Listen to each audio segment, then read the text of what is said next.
and at length closed her eyes. She could not recover from the shock of what had happened. With no expectation of pleasure, but with great curiosity, Elizabeth opened a letter that she received shortly after waking. Be not alarmed, madam, on receiving this letter, at the apprehension of its containing any repetition of sentiments which were last night so disgusting to you. You laid to my charge 2 offences. The first mentioned was that I had detached Mr. Bingley from your sister, and the other, that I had ruined the immediate prosperity of Mr. Wickham. I had not been long in Hertfordshire before I saw that Bingley preferred your elder sister to any other young lady in the country, but it was not until the evening of the dance at Netherfield that I had any apprehension of his feeling a serious attachment. I remained convinced from the evening scrutiny that though your sister received his attentions with pleasure, she did not invite them by any participation of sentiment. I acted to preserve my friend from what I esteemed a most unhappy connection. There is but one part of my conduct in the whole affair on which I do not reflect with satisfaction. It is that I condescended to conceal from him your sister's being in town. With respect to that other accusation, when my father died, my sister was left to my guardianship. Last summer she went with a companion to Ramsgate, and thither also went Mr. Wickham, undoubtedly by design. He so far recommended himself to Georgiana that she was persuaded to believe herself to be in love and consented to an elopement. Mr. Wickham's chief object was unquestionably my sister's fortune. His revenge would have been complete indeed. I will only add, God bless you, Fitzwilliam Darcy. Oh, how despicably I have acted. I, who prided myself on discernment. Oh, had I been in love, I could not have been more wretchedly blind. No, vanity, not love, has been your folly. Oh, until this moment, I never knew myself.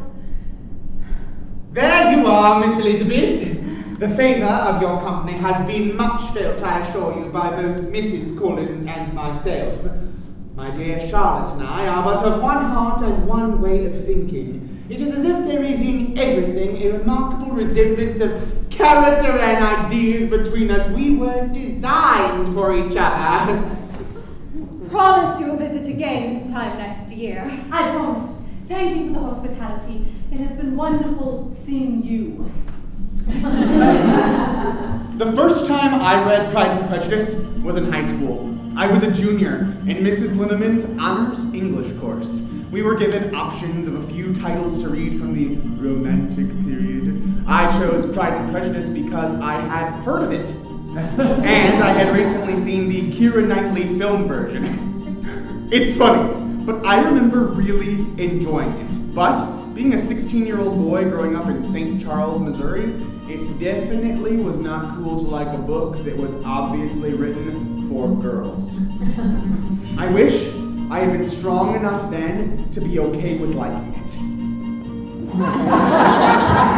It's strange, but I find it almost impossible to not have a crush on Mr. Darcy. He's got this magnetism and this what seems like a totally progressive nature. How can you not fall in love with the guy who picks the girl who isn't like the other girls? You want someone to pick you in that way and for those reasons. I definitely look on the novel more now as a set of memories than as a book. I see the costumes and the fields. I see, oh, Colin Firth on a horse. I see giant houses and beautiful gardens and dances. It's all about those memories. Probably more how I remember it or picture it over how it actually is.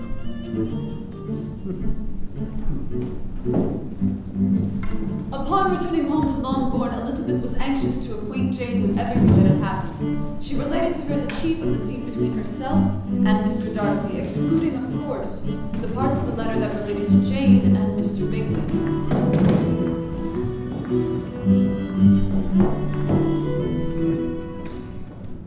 Mr. Darcy was in love with you all the time. Poor Mr. Darcy. Oh, I am heartily sorry for him. No, he has other feelings which will soon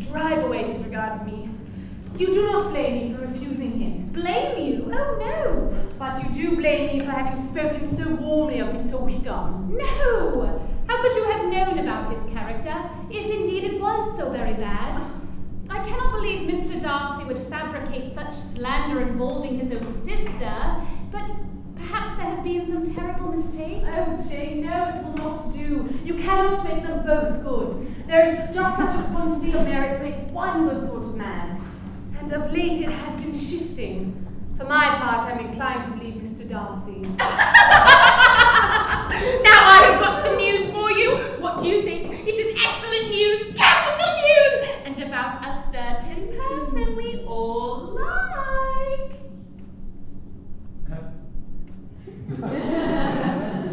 There's no danger of Wickham's marrying Mary King. There's for you. Wickham is safe. Oh, we may say Miss King is safe. She's a great fool for going away as she liked it. I was in great hopes that one of you would have got a husband before you came back. Jane will be quite an old maid soon, I declare. She is almost 23. Lord, how ashamed I should be of not being married before 23. Well, Lizzie, so the Collinses live very comfortable, do they? I suppose they often talk of having on one when your father is dead.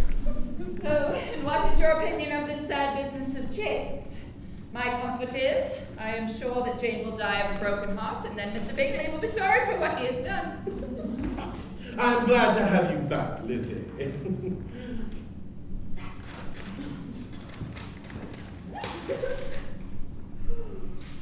Mother! Ah! Mrs. Forster has invited to take me to Brighton with them!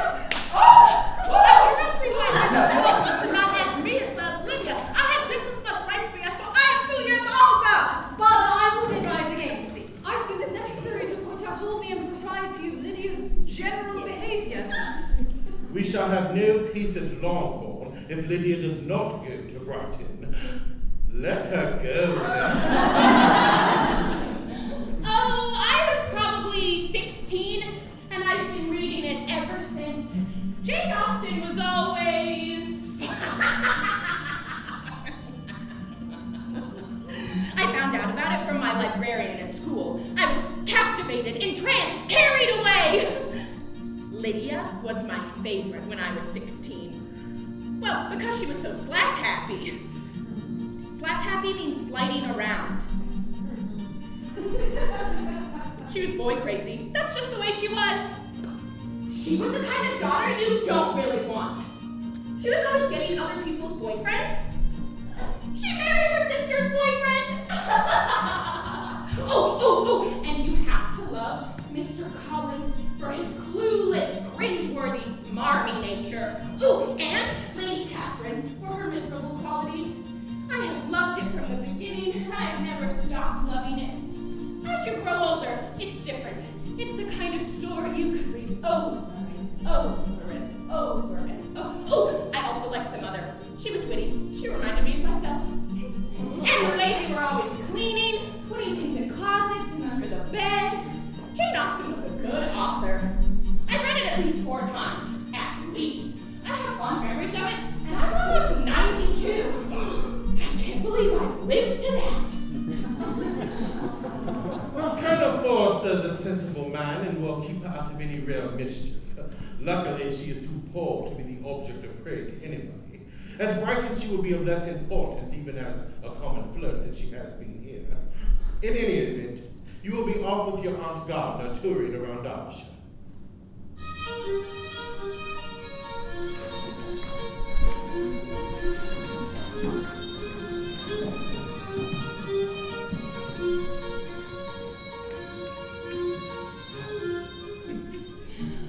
Always been particularly attracted to this part of Derbyshire. I had been to Pemberley before and knew the grounds to be delightful. We are certain the family is not in residence for the summer. I was told by the proprietor of our inn that the family is not in residence. Welcome to Pemberley! I am Mrs. Reynolds, the housekeeper. Is your master absent at present? Yes, ma'am. But we expect him tomorrow with a large party of friends. Is he? Come look at these pictures.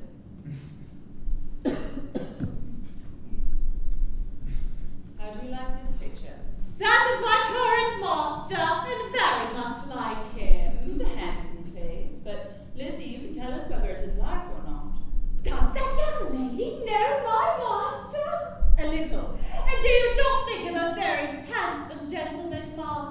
Yes, very handsome.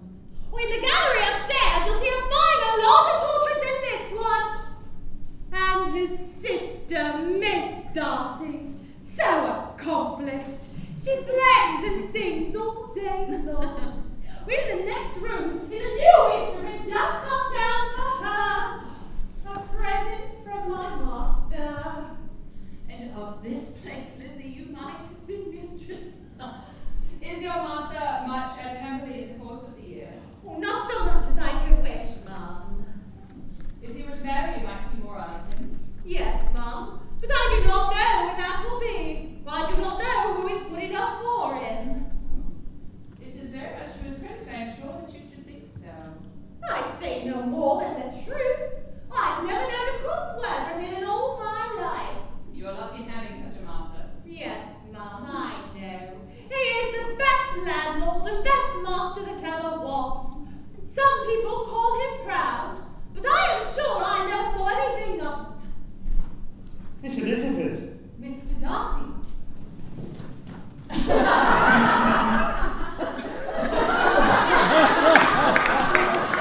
I was 14 and watching Colin Burke dive in that Pemberley pond. Oh, it was my sexual baptism. Born anew in sin. I was told you were in London. I'm not. Business with my steward occasioned by coming forward a few hours before the rest of the party. Very good, sir. Welcome home. Would you do me the honour of introducing me to your friend? Yes, of course. Mrs. Gardner, may I present Mr. Darcy, the master of Pemberley. Your aunt? I believe I am pleased to meet you. Oh, we are on a tour of the area and were told that Pemberley had some of the finest woods in the country. Have you had the opportunity to view the grounds? I would be honoured if you'd allow me to show you around. Sir, I apologize. I am fatigued by the morning exercise. Please go on without me. Would a cup of tea help revive you? Thank you, Mr. Darcy. It would.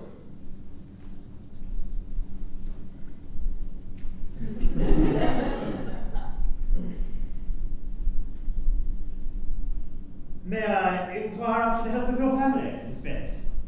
They are well, thank you for asking. I was told that you were in London and that you certainly would not return until tomorrow. I had business with my steward which occasioned my coming forward a few hours before the rest of the party, and they will join me early tomorrow.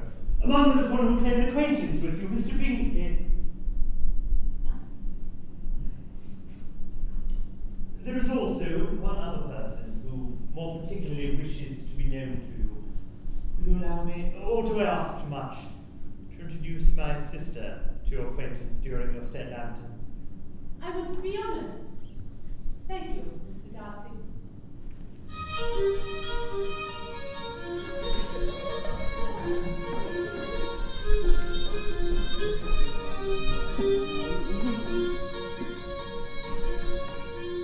Miss Darcy, how do you like your new pianoforte? Please call me Georgiana, Miss Bennett. My brother has talked of you so often these last months that I feel as if I already know you well. I knew of Jane Austen as a young person, but I was more of a mystery detective novel reader, and she was too girly. She began to appeal to me as an adult when I began to understand our human flaws, especially in regards to relationships. Your brother has been regaling you stories of me. I would be honoured to call you Georgiana if you would return the courtesy and call me Elizabeth. I've been practicing a great deal on my new instrument. My pianoforte is the most beautiful gift I've ever received. I fear I've spent the entire day engrossed in music. My brother, I fear, spoils me. Excuse us, ladies. We thought to intrude upon your gathering for just a moment. Mrs. Gardner, may I introduce Mr. Bingley? Good afternoon. Pleased to make your acquaintance. Do you reside in London, Mrs. Gardner? Unhappily, we do not. My niece is touring with me, and by her association, we are very much fortunate to be the recipients of Mr. Darcy's hospitality. May I inquire after your sister, Miss Bennett? Jane is well, thank you for asking. It is a very long time since last I saw her. I believe it is above 8 months. It was the 26th of November that we were all dancing in Netherfield. Yes, I believe that is 8 months. You tell her I asked after her. The Spanish chestnut scattered over the intermediate lawn are lovely, Mr. Darcy. Oh, yes! Pemberley is the most beautiful place. Fitzwilliam takes special care of it and all those who reside here. We were just talking about the pianoforte said you spoiled me. I do not. You are an accomplished musician, Georgiana. You deserve an instrument to match your abilities. It is a lovely gift. I am so glad you're pleased with it. I once had the honour of hearing you play, Georgiana. Your brother once had the misfortune of hearing me play for an entire evening. He said you play well. Aunt Catherine said you would be passable if you practiced. It is the only way to become more proficient, I am told. Are you teasing Miss Elizabeth or myself? I cannot tell. I am satisfied. Thank you for the invitation to tea, Miss Darcy. Miss Elizabeth, would you and Mrs. Gardner dine with us this evening? After dinner we can play a duet. I would be honoured, but I will warn you, though I shall certainly learn from the exercise. You may wonder at my inability to play without it. Until this evening, then. Until this evening.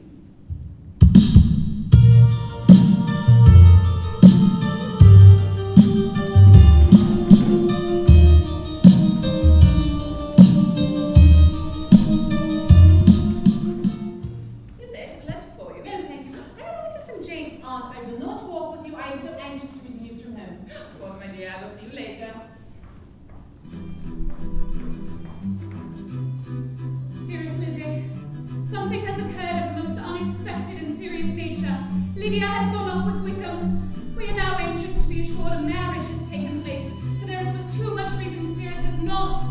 I never in my life saw father so affected. He has gone to London to try to discover her. What he means to do, I am not sure I know, but his excessive distress will not allow him to pursue any measures in the best or safest way. My dear, look who I happened to run into as I was beginning my walk. Pardon the interruption, Miss Bennet. Are you all right? I have just received the most distressing news from Jane. It cannot be concealed from anyone. It seems that Lydia has gone off from her friends, has eloped, has thrown herself into the power of Mr. Wickham. You know him too well to doubt the rest. She has no money, no connections, nothing that can tempt him to... Oh, she is lost forever. Is it certain? Absolutely certain. Yes, they left Brighton together and were traced to London, but not beyond. And what has been done? What has been attempted to recover? Father has gone to London, but I know nothing can be done. What can be done? I have not the smallest hope. So fortunate affair will, I fear, prevent my sister from having the pleasure of seeing you at Pemberley this evening. Yes, I am so sorry. Please, convey our apologies, but tell her that urgent business calls us home immediately. Conceal the unhappy truth as long as possible, but I know it cannot be long. Come, Lizzie. Thank you for the hospitality, Mr. Darcy.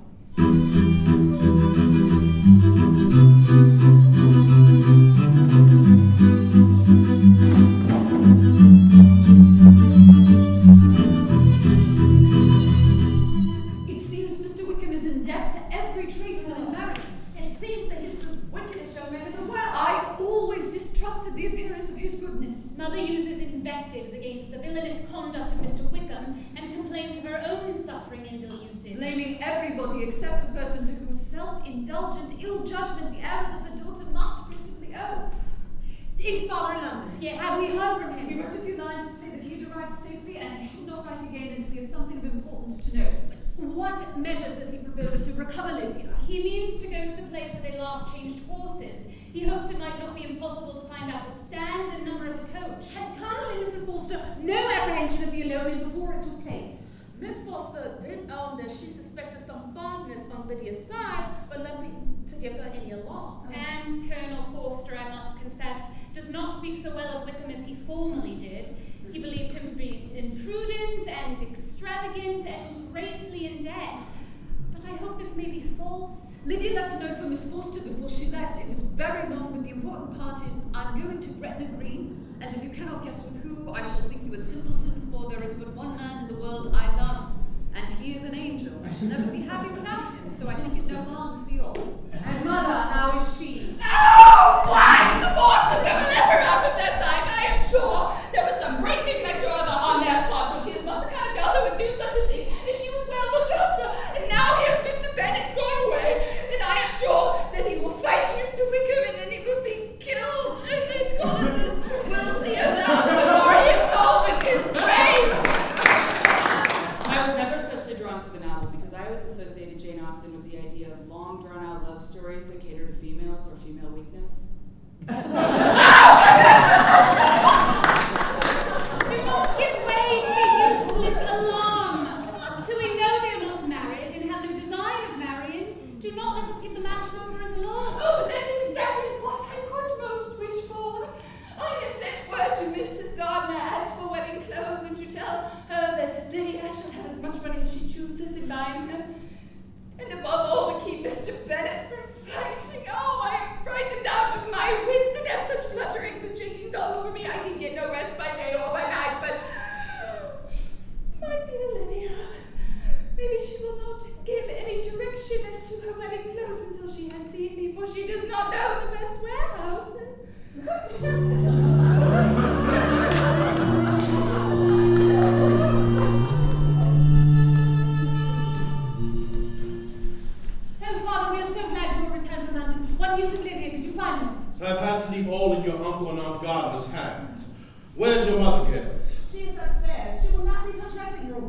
Mary, what are you reading? A letter from Mr. Collins, Father. Very well, don't read it all. Sum it up. That is difficult with Mr. Collins, Father.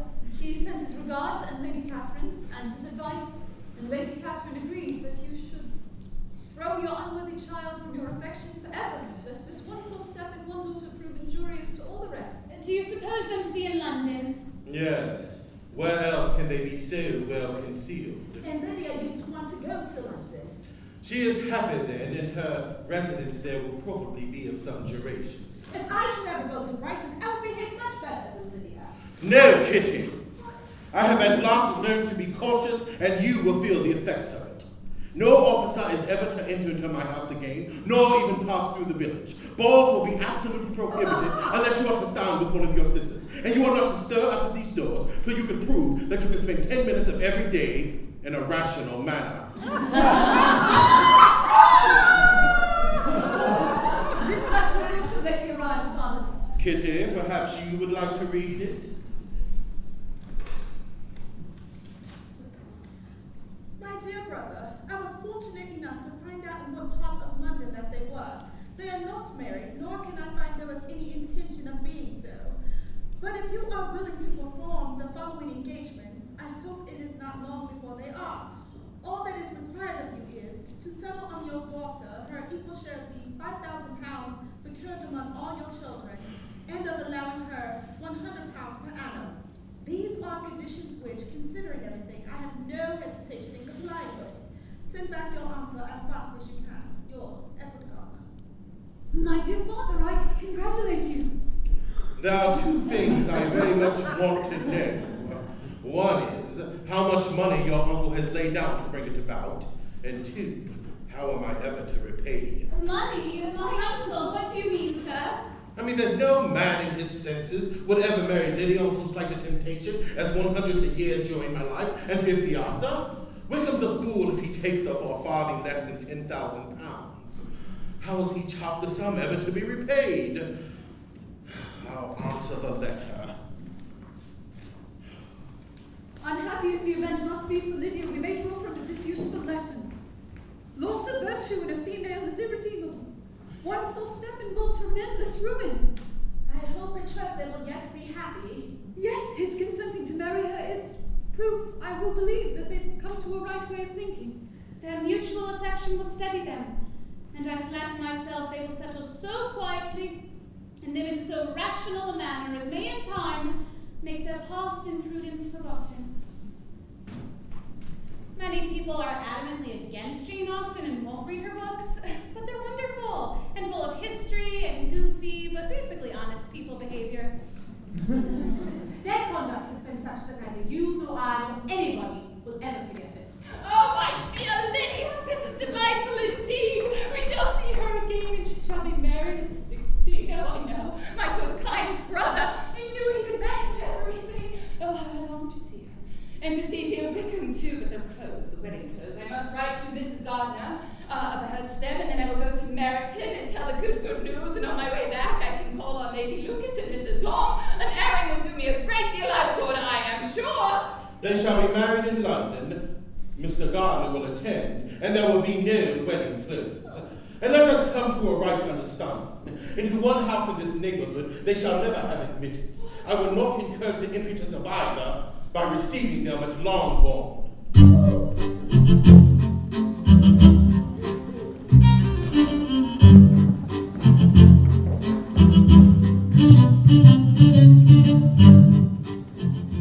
When I first married, economy was held to be useless. For of course I would have a son. The son would cut off the entails as she become of age, and Mrs. Bennet and you girls would be provided for. I wish I had made better provisions for my daughters. Lizzie, why did I agree to receive Lydia and her horrible husband? Because it would not look right if Lydia was not recognized by her parents on her marriage. When he comes in, send him to my library, for we have business to attend to. Yes, Papa. Jane, I take your place now, and you must go lower, because I am a married woman. Only think, it has been 3 months since I went away, but it seems but a fortnight. Good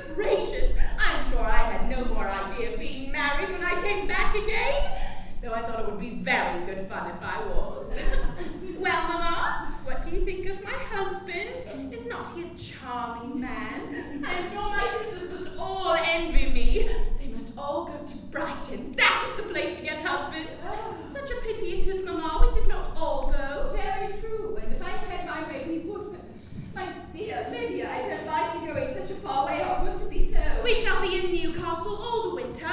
You and Papa and my sisters must come and see me. I dare say there will be some balls, and I will take good care to get partners for them all. Oh, I should like that beyond anything. And when you go away, you may leave one or two of my sisters behind. I dare say I will get husbands for them before the winter is over. I thank you, but I do not particularly like your way of getting husbands. Mama, do the people hereabouts know that I am married today? I don't believe I gave you an account of my wedding. Are not you curious to hear how it was managed? I think there cannot be too little said on the subject. You are so strange. But I must tell you how it went out. We were married at St. Clement's because Wickham's lodgings were in that parish, and it was settled that we should all be there by 11 o'clock. Well, just as the carriage arrived, my uncle was called away on business. Oh, no! Oh, I was so frightened. What was I to do? For my uncle was to give me away. But the wedding need not be put off for Mr. Darcy, my Mr. son. Darcy? Well, yes, he was to come there with Wickham, you know. Oh, but gracious me, I quite forgot. I ought not to have said a word about it. Oh, I promised them so faithfully. What will Wickham say? It was to be such a secret. If it was to be secret, say not another word on the subject. Is May that- depend upon us seeking no further. We will ask you no questions. Thank you. For if you did, I should certainly tell you all. Ooh, and then Wickham will be angry. We must be shortly, Lydia, so we may arrive in good time to join the regiment. One moment. I need only fetch a few items. I understand from Mrs. Gardner that you have actually seen Pemberley. Yes? And did you meet the old housekeeper? Poor Reynolds. Oh, she was always very fond of me, but of course she did not mention my name to you. Yes, she did. And what did she say? She said you were gone into the army, but she was afraid you had not turned out well. And did you see Mr. Darcy while you were at Lambton? I thought I understood from Mrs. Gardner that you had. Yes, he introduced us to his sister. And did you like her? Very well. I've heard that she is uncommonly improved in the last year or two. When last I saw her, she was not very promising. I'm glad you liked her. I hope she will turn out well. I dare say she shall. She has got over the most trying age. Did you go by the village of Keating? I mention it because it is a living that I ought to have had. An excellent parsonage house. It would have suited me in every respect. I was told that you declared your resolution of never taking orders, that you were compensated accordingly. I suppose nobody in my life ever talked about it on a personal level, and maybe that's why I never read it. You did. But that was all wholly without foundation. Come, Mr. Wickham. We are brother and sister now. Let us not quarrel about the past. In the future, I hope we will always be of one mind. Thank you for the hospitality. Now, we should be going. Oh, my dear Lydia, when shall we meet again? Not these 2 or 3 years, perhaps. Oh, right to be very often, my dear. As often as I can. But you know, married women never have much time for writing. My sisters may write to me, for they will have nothing else to do. Mwah, mwah. Mwah. Oh, Wickham, my Wickham! I often think there is nothing so bad as parting with one's friends. One seems so forlorn without them. This is the consequence, you see, madam, of marrying a daughter. It must make you better satisfied that your other 4 are single.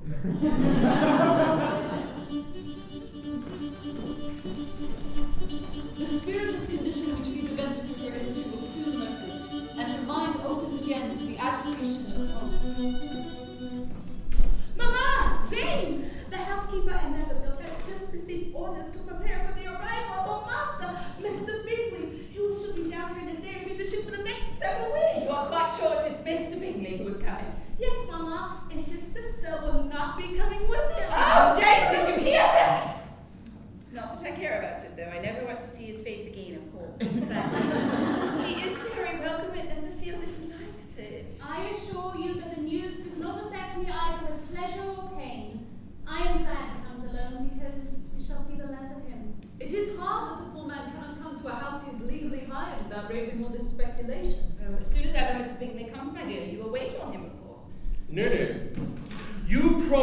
last year that if I met with him that he would marry one of my daughters. But it ended in nothing, and I will not be sent on a fool's errand again.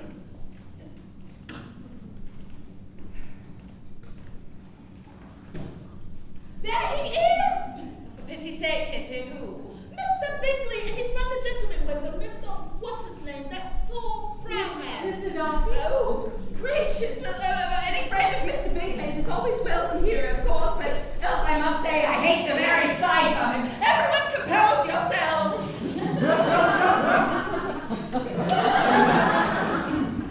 Oh, Mr. Bingley, how good of you to come. You are welcome too, Mr. Darcy. Won't you be sit down? Thank you, Miss Bennet. It is a long time since you have last visited, Mr. Bingley. A great many changes have happened in the neighbourhood. Miss Lydia is married and settled to Mr. Wickham. You must have seen it in the papers. I did hear of it and offer my congratulations. Oh, it is the most delightful thing to have a daughter well married. They have settled in Newcastle. I trust Mrs. Gardner is well. Yes, thank you for asking. And your sister, Miss Georgiana? She's well, thank you for asking.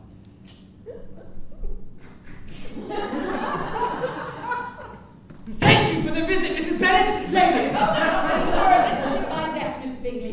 Last winter when you left, you promised a family dinner with us when you next returned. I have not forgot, you see, when Tuesday suits you. You are welcome too, Mr. Darcy. Tuesday would be rather well. Thank you. I must be going. Good day. Thank you for your gracious invitation. Good day.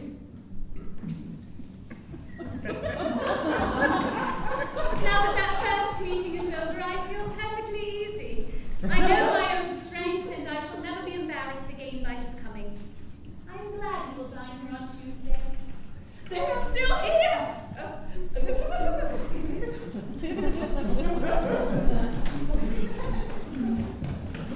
Miss Bingley, did you leave something behind? I did, ma'am. If I might. Yes. When you have killed all of your own birds, Mr. Bingley, I pray that you would come here and shoot as many as you like on Mr. Bennet's manor!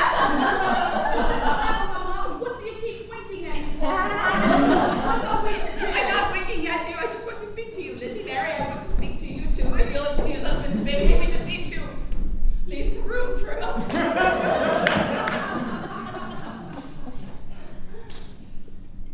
Jane. Miss Bennet. For some time now,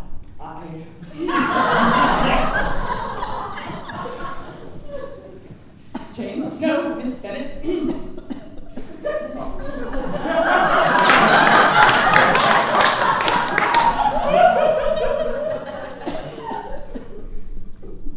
Jane.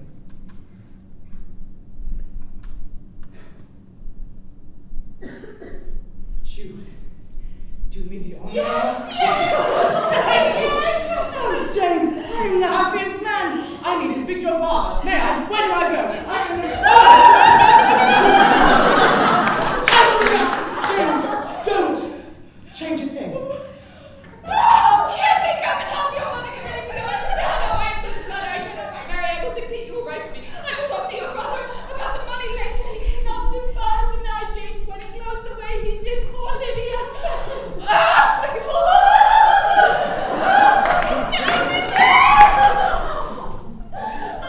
Why is everybody not as happy? He's gone to my father already. Oh, Lizzie, how shall I bear so much happiness? Why am I the single from my family and blessed above them all? Oh, Lizzie, if I could but see you as happy, if there were but such another man for you. Oh, you could give me 40 such men, and until I have your goodness, your disposition, I could never have your happiness. No, let me shift for myself, and a very good time if I am lucky, I may meet with another Mr. Collins. I've just had a brief conference with your father, and he gives me his blessing. I'm the happiest man, Jane, and you are perfect. I never thought I could be so happy. Did you just watch that? Classic girl guy stuff. I have great pleasure in thinking that you are so happily settled, Jane. I have not a doubt of you two doing very well together. Your tempers are by no means unlike. Each of you are so complying that nothing will ever be resolved on, so easy that every servant will cheat you, and so generous that you will always exceed your income. Exceed their income, my dear. What are you talking of? He is 5,000 a year. Oh, I knew you could not be so beautiful for nothing. The mother and her nerves are the first memories that come to mind when I think about it. I was 14 when I read it. I remember loving it and thinking Darcy was hot, but also thinking it was weird. Were they cousins? I think I actually did a book report on it before I read the book. I watched the Laurence Olivier movie to do the report. But then at some point I decided to become a somewhat responsible human and actually read it. I also had a friend who was a year older and therefore cooler, and she really liked it. I haven't read it since the first time, almost 20 years ago, but I think about it a lot. My favorite character is Mr. Darcy because he is just so hot and aloof. But no, honestly, I think about the mother a lot. I remember her freaking out all the time and talking about her nerves. My cat, Celia, reminds me of the mother. I'd be curious to read it now, to see what my more mature, educated, feminist self thinks of it.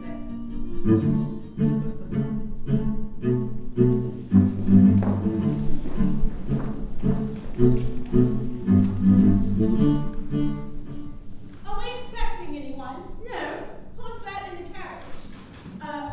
It's Lady Catherine. Mr. Collins, Lady Catherine de Bourgh. Lady Catherine, what an honor.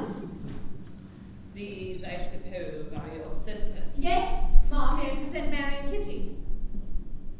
Miss Bennet, there seems to be a prettyish kind of little wilderness on one side of your lawn. I should be glad to take a turn in it if you will favor me your company.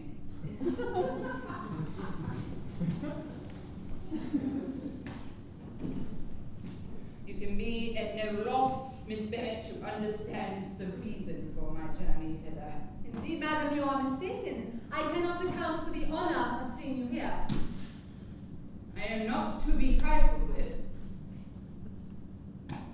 A report of a most alarming nature reached me 2 days ago. I was told that you, Miss Elizabeth Bennet, would in all likelihood be soon united to my nephew, my own nephew, Mr. Darcy, and though I knew it must be a scandalous falsehood, I instantly resolved on setting off for this place that I might make my sentiments known to you. If your ladyship believed it impossible, I wonder you took the trouble of coming so far. This is not to be borne. Miss Bennet, I insist on being satisfied. Has my nephew made you an offer of marriage? Your ladyship has declared it impossible. It ought to be so. It must be so if he retains the use of his reason, but your arts and allurements may, in a moment of infatuation, make him forget what he owes to himself and to all of his family. If they have, I should be the last person to confess it. I am the nearest relation he has in all the world. I am entitled to know all of his dearest concerns. But you are not entitled to know mine. I am not in the habit of brooking disappointment. That will make your ladyship's current situation all the more pitiable, but it will have no effect on me. My daughter and my nephew are destined for one another, and what is to divide them? The upstart pretensions of a young woman with no family, connections, or fortune. If you were sensible of your own good, you would not wish to quit the sphere in which you have been brought up. In marrying your nephew, I should not consider myself as quitting my sphere. He is a gentleman, I am a gentleman's daughter. So far, we are equal. True, you are a gentleman's daughter, but who was your mother? Whatever my connections may be, if your nephew has no objection, they can be nothing to you. Tell me once and for all, are you engaged to him? I am not. And will you promise me never to enter into such an engagement? I make no promise of the kind. Miss Bennet, I am shocked and astonished. I am no stranger to the particulars of your youngest sister's infamous elopement, and is such a girl to be my nephew's sister? Are the shades of Pemberley to be thus polluted? You can have nothing further to say to me. You have insulted me in every possible way. I must beg you to leave. I take no leave of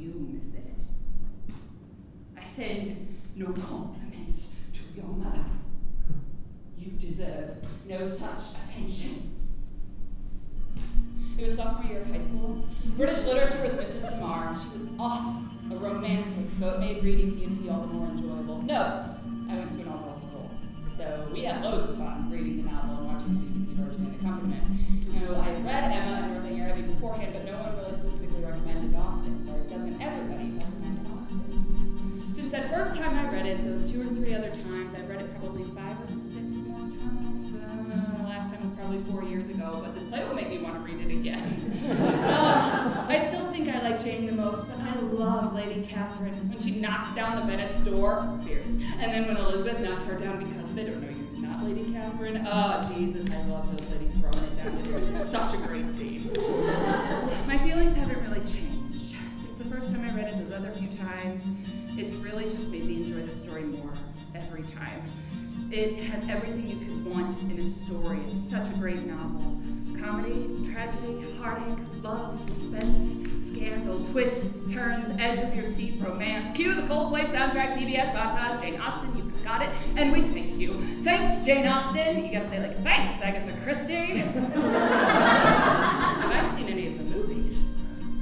Duh, all of them. Boom. The first one I ever saw was the 1995 BBC version with Colin Firth diving headfirst in his knickers into the nasty Pemberley Pond. Hot as fuck! It sure as hell made me want to read the book. God damn! I am most seriously displeased.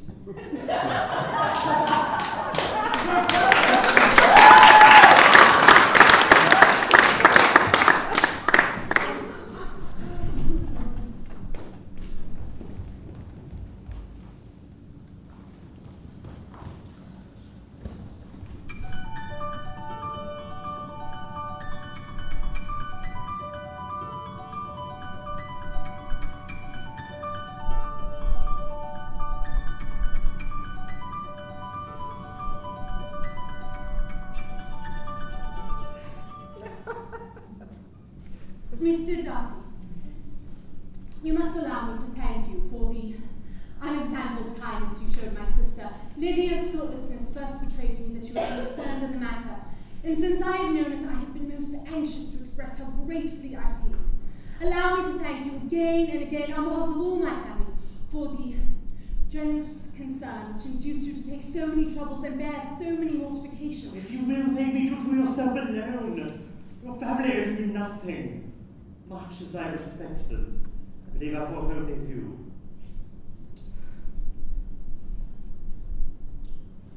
You are too generous to trifle with me. If your feelings are what they were last April, tell me so at once. My wishes and affections are unchanged, but one word from you will silence me on the subject forever. Mr. Darcy, my sentiments have undergone so material a change that I now receive your current assurances with gratitude and pleasure. But you will. I will.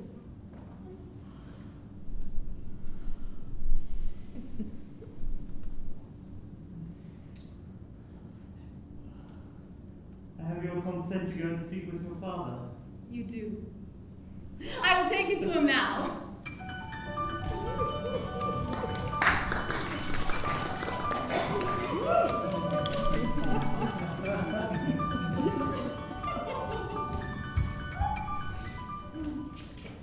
Lizzie, what are you doing? Are you out of your senses to be accepting this man? Have not you always said that you hated him? He is rich, to be sure, and you may have more fine clothes and fine carriages than Jane, but will they make you happy? Have you any other objection than your thought of my indifference? None at all. We all knew him to be a proud, unpleasant sort of man, but this would mean nothing if you really liked him. I do like him. Oh, I love him. Oh, Father, he is not too proud. He is perfectly amiable. You do not know what he really is. I have given him my consent. He is the kind of man indeed that I shall never refuse anything which he condescended to ask. But let me advise you to think better of it. I know your disposition, Lizzie. I know that you could be neither happy nor respectable unless you truly esteemed your husband. Oh, my child, do not put me through the grief of seeing you unable to respect your partner in life. You know not what you are about. I love him, Father. my dear, I have nothing more to say. If this be the case, he deserves you. I could not have parted with you, my Lizzie, to anyone less worthy. And if any young men come for Mary or Kitty, send them in, for I am quite at leisure.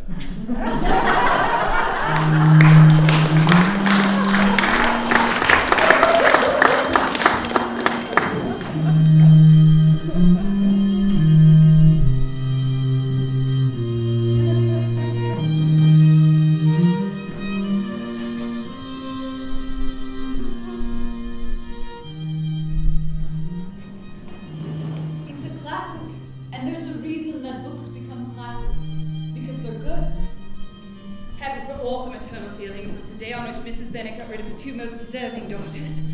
I wish I could say that the accomplishment of her most earnest desires produced a happy effect, but she was still nervous and invariably silly.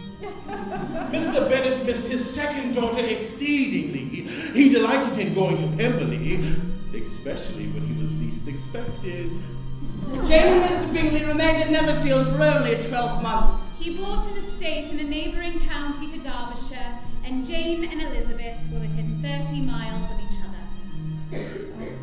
Kitty, to her advantage, spent the chief of her time with her two elder sisters. She became, by proper attention and management, less irritable, less ignorant, and less insipid. As for Wickham and Lydia, their characters suffered no revolution from the marriage of her sisters. Mr. Collins. Without thinking highly either of matrimony or men, marriage had always been Charlotte's object. It was the honourable provision for well-educated young ladies of small fortune. Georgiana had the highest opinion in the world of her new sister, though at first she often listened without astonishment, bordering on alarm at Elizabeth's lively, sportive manner of talking to her brother. Mary was the only daughter who remained at home, but as she was no longer constantly compared with her sisters, it was suspected she submitted to the change without too much reluctance. When did it begin? I can conceive of your going on charmingly once you had made a beginning. But what set you off in the first place? I cannot fix upon the hour, or the spot, the look or the words which laid the foundation. It is too long ago. I was in the middle before I knew it had begun. Be sensible. Did you admire me for my impertinence? The liveliness of your mind. I did. You may well call it repugnance, but make it virtue.